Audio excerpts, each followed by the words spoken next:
Assalamualaikum warahmatullahi wabarakatuh. Perkenalkan kami dari kelompok 6. Di sini kami akan mempresentasikan studi kasus kebocoran data instansi pemerintah atau bisa diistilahin phishing. Pertama-tama perkenalkan dulu, nama saya Dimas Satya Putra. Di sini saya sebagai moderator. Selanjutnya ada Maura Helena, Citra Fardiani, dan Adriana Julian Kalarista. Oke, di sini kami ingin mempresentasikan studi kasus kebocoran data phishing. Di mana isi studi kasusnya itu seorang pegawai di sebuah instansi pemerintah menerima email yang mengklaim sebagai pemberitahuan penting dari sistem administrasi pemerintah. Email tersebut meminta pegawai untuk mengklik link dan menginput data login. Setelah link diklik, akun pegawai dibajak dan data sensitif yang terkait dengan administrasi publik bocor ke pihak ketiga yang tidak bertanggung jawab. Dari kejadian ini menimbulkan kerugian material bagi instansi pemerintah, sekaligus merusak kepercayaan masyarakat terhadap keamanan data pribadi mereka. Dari studi kasus tersebut dibagi beberapa rumusan tugas. Yang pertama itu mengidentifikasi ancaman yang terjadi dalam kasus studi kasus tadi dan mengkaitkan dengan teknik phishing yang digunakan. Selanjutnya itu ada menjelaskan tindakan pencegahan yang bisa dilakukan instansi pemerintah untuk menghindari serangan phishing di masa depan. Yang ketiga itu mendiskusikan peran seorang profesional TI dalam mendidik pengguna agar lebih berhati-hati terhadap serangan phishing. Yang keempat itu menyusun langkah-langkah mitigasi yang perlu diterapkan organisasi untuk mencegah serangan phishing dan meminimalkan dampak jika insiden kembali terjadi. Dari rumusan ini akan dijelaskan oleh rekan-rekan saya.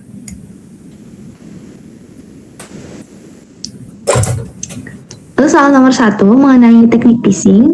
Di sini terdapat beberapa ancaman yang berkaitan dengan teknik phishing yang digunakan. Yang pertama, email spoofing, yaitu pemalsuan alamat pengirim agar email terlihat berasal dari sistem resmi pemerintah, memanfaatkan domain mirip atau tanpa proteksi SPF DMARC. Yang kedua, ada credential harvest, yaitu halaman login palsu yang mereplika portal asli digunakan untuk mencuri username dan password pegawai secara diam-diam. Yang ketiga, yaitu social engineering, yaitu memanipulasi psikologis melalui narasi mendesak atau pemberitahuan penting agar korban tidak sempat memverifikasi keaslian email. Dan dari sisi etika profesi, kasus ini mencerminkan pelanggaran terhadap prinsip integritas, tanggung jawab, dan juga keadilan. Pelaku menyalahgunakan identitas palsu, sementara instansi belum optimal memenuhi tanggung jawab sosial dan intelektual untuk mengedukasi pegawai.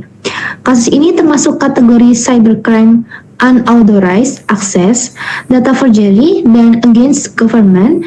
Dampaknya meliputi kerugian finansial, hilangnya kepercayaan publik terhadap layanan pemerintah, serta sanksi profesional bagi petugas TI yang lalai karena dianggap melanggar kode etik profesi. Baiklah, selanjutnya saya akan menjelaskan terkait tindakan pencegahan serangan phishing yang dapat dilakukan oleh instansi pemerintah. Dapat dilihat di sini terdapat 3 aspek, yaitu ada aspek teknis, prosedural, dan juga kode etik. Yang dimana sisi teknis itu instansi dapat melakukan multifactor authentication atau MFA. Ini adalah metode keamanan yang menambahkan lebih dari satu proses verifikasi saat login. Contohnya itu seperti kombinasi password dengan kode OTP. Dengan menggunakan MFA ini, password kalau diketahui oleh pihak lain, akun tetap akan sulit dibajak karena memerlukan kode OTP. Selanjutnya dapat menggunakan email gateway filter, di mana ini adalah sistem yang menyaring email masuk untuk mendeteksi spam atau phishing sebelum sampai ke pengguna. Selain itu, dapat melakukan standar keamanan email seperti DMARC, di mana DMARC ini adalah mekanisme untuk memastikan email tidak dipalsukan. Kemudian SPF itu berfungsi untuk memverifikasi server pengirim email, dan juga DKIM, di mana itu digunakan untuk menjamin keaslian isi pesan melalui tanda tangan. Selanjutnya dapat juga menggunakan Endpoint Detection and Response atau EDR. Ini adalah sistem yang memantau aktivitas pada perangkat pengguna untuk mendeteksi ancaman secara real time. Selanjutnya ada patch management, di mana patch management ini adalah proses pembaruan sistem dan aplikasi secara berkala untuk menutup celah keamanan, sehingga patch management ini harus dilakukan secara rutin. Kemudian di sisi prosedural, di mana instansi dapat melakukan SOP pelaporan email mencurigakan, itu adalah paduan resmi bagi pegawai dalam melaporkan indikasi phishing. Kemudian ada kebijakan password yang kuat, yang dimana penggunaan kombinasi karakter dapat menggunakan karakter yang susah atau yang sulit ditebak. Selanjutnya ada list privilege access, di mana ini adalah pemberian hak akses seminimal mungkin sesuai dengan kebutuhan kerja, sehingga mengurangi risiko penyalahgunaan. Kemudian ada incident response plan yang diuji secara berkala, di mana incident response plan ini adalah rencana penanganan insiden keamanan yang disusun agar respon terhadap serangan dapat dilakukan dengan cepat dan terstruktur. Selanjutnya adalah sisi yang terakhir adalah kode etik, di mana kepatuhan terhadap kode etik profesi ACM itu merupakan pedoman profesional dalam bidang teknologi informasi yang mengatur perilaku dan tanggung jawab dari praktisi. Kemudian kerangka COBIT dari ISACA ini adalah kerangka kerja yang digunakan untuk tata kelola dan manajemen sistem informasi.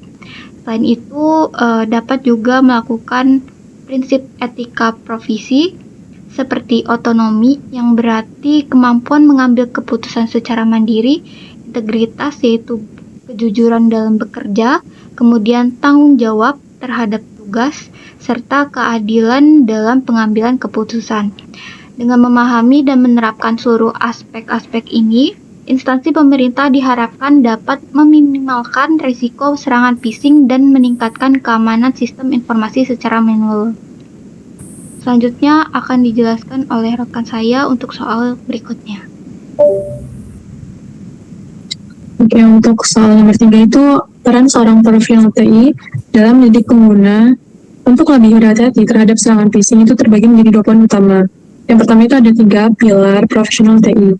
Jadi yang poin pertama itu menjelaskan bahwa sebelum mendidik pengguna, seorang profesional TI harus memiliki fondasi yang kuat, yang disebut sebagai 3 pilar atau SKA.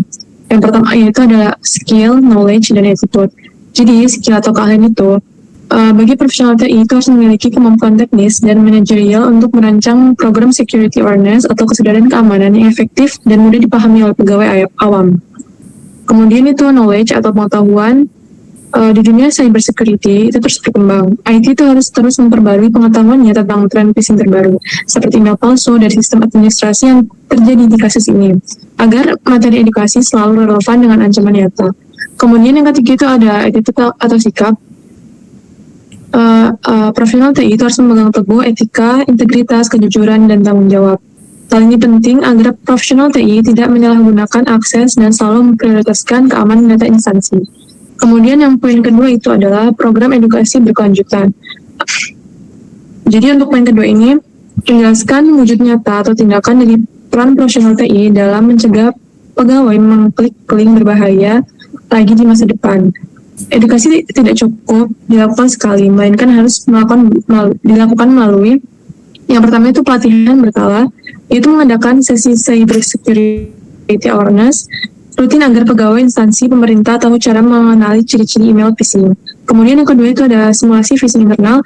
Ini tuh adalah langkah proaktif yang sangat relevan dengan kasus ini. Tim TI itu mengirimkan email phishing palsu atau aman kepada pegawai untuk menguji kewaspadaan mereka. Jika ada yang mengklik, mereka akan langsung diberikan edukasi, bukan hukuman. Kemudian selanjutnya itu ada publikasi visual. Ini tuh menyediakan poster dan newsletter sebagai pengingat konstan di lingkungan kerja.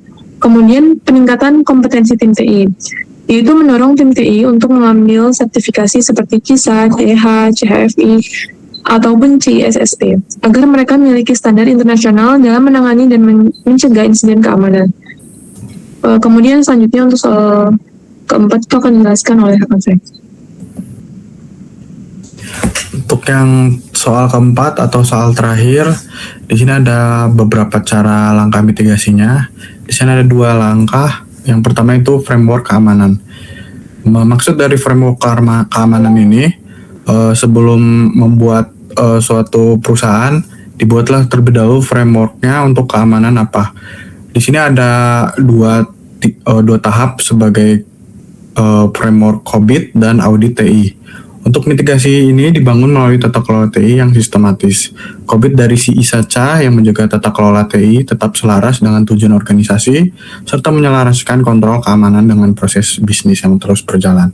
Untuk selanjutnya tahap audit TI yang dilaksanakan dalam 4 tahap, yaitu perencanaan, pelaksanaan, evaluasi, dan pelaporan, serta tindak lanjut hasil auditnya. Selanjutnya tanggap insiden dan forensik digital. Untuk tanggap insiden ini, setelah kejadiannya berlangsung, ada tanggapannya, respon, dan forensiknya. Saat insiden terjadi, insiden respon plan harus dijalankan, yang isinya bertahap dari identifikasi terlebih dahulu, terus ada containment, eradication, hingga recovery-nya. Untuk forensik digital yang ditempuh melalui 4 tahap, yang pertama itu identifikasi dulu buktinya apa, terus preservasi, dari preservasi itu diekstraksi dan dianalisis, dari hasil itu dibuatkan laporan. Untuk seluruh prosesnya mengacu pada kode etik profesi ACM, IEEE, ISA, CA, dengan dukungan sertifikasi CISA, CEH, CFIH, dan CISSP. Oke, mungkin segitu aja presentasi dari kami. Apabila ada kesalahan kata, mohon dimaafkan. Selebihnya kami akhiri. Wassalamualaikum warahmatullahi wabarakatuh.